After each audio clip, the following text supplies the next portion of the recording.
Can you please spare some change? I just got laid off, and recently I became homeless because, well, I got laid off, and at the same time, the landlord suddenly raised the rent. Now I can't afford to live in a home. Can you help me, please? Madam Toastmaster, fellow Toastmasters and guests, homelessness is a problem that is caused by circumstances beyond our control. The number one cause of homelessness is lack of affordable housing.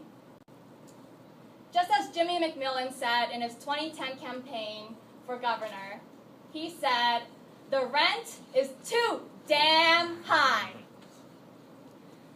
We live in New York City. It's expensive, and housing isn't getting any cheaper. In fact, after the Barclays Center was built in 2012, rent around that area of Brooklyn started to skyrocket.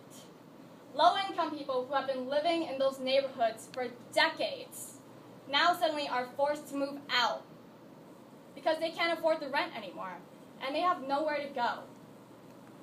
According to statistics, in 2011, before the Barclays Center was built, the number of homeless people living in shelters was at 40,000. And today, 5 years later, the figure has increased by 50%. Today, the number is 60,000 people. That is 60,000 people, homeless people, made up of single men and women, families with children, who have no place to call home. 60,000 people who don't even know where they're going to sleep tonight, while we are contemplating where we're going to eat for dinner tonight. This is a huge problem that might not be solved, and there's nothing I can do about lack of affordable housing. I'm not a property owner, I'm not a landlord, I am not the governor, I am not the mayor. I am just one person. But as one person, I do have a lot of power.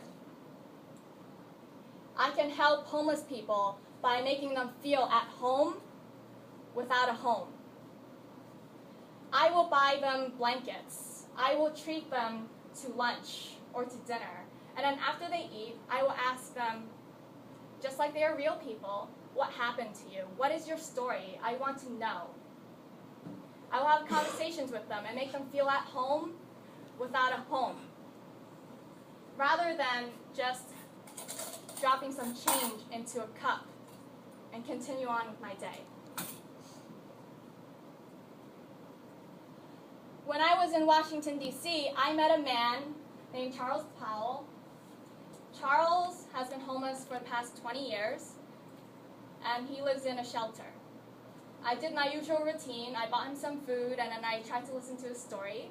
It turns out that he has family members, lots of them, living in Washington, D.C., but they have given up on him.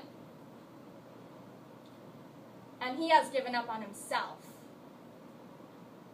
And not only that, he has given up on people. And I know he has given up on people because when I tried to exchange phone numbers when we were parting ways, because I wanted to stay his friend, he said to me, "You're a liar. I have met so many people in the past just like you. They were helpful, they were kind and nice, they bought me food, but as soon as they left, they never came back. Never. And you're no different. You're going to be just like them. You're not going to give me a single phone call. So why bother?" I just wanted to make him feel at home without a home. But apparently, by now, he's already lost hope and faith in humanity.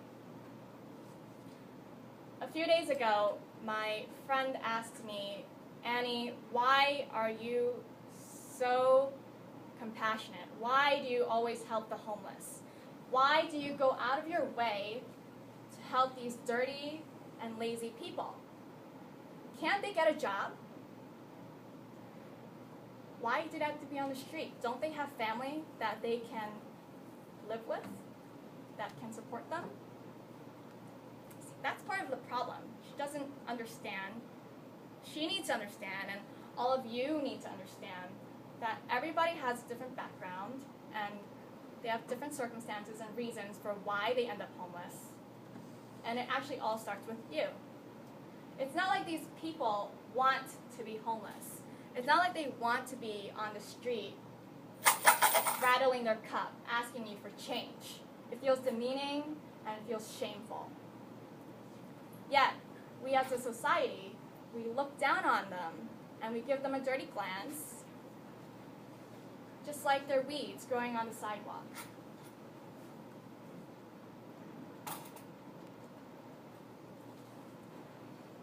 You have to listen to their story.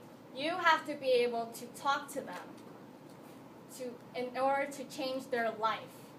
James Macklin, the director of the Bowery Mission, which helps homeless people, he used to be homeless. He used to be a successful business owner and made a ton of money, but he was looking for love in all the wrong places. He felt unhappy, so he drank alcohol and he became drunk. That's why he ended up homeless. Then, one day, he was sleeping on the A train, and a woman approaches him and says, "What is a man like you doing, sleeping on the train? You don't look like that kind of fellow." She gave him love. She treated him like a person. And then after that, that was a turning point in his life. He decided to change. And he's been employed at the Bowery Mission for 29 years now, helping other homeless people. But the change all starts with you. You have to be able to send people love. You have to be able to talk to them and make them feel like they are at home without a home. Thank you.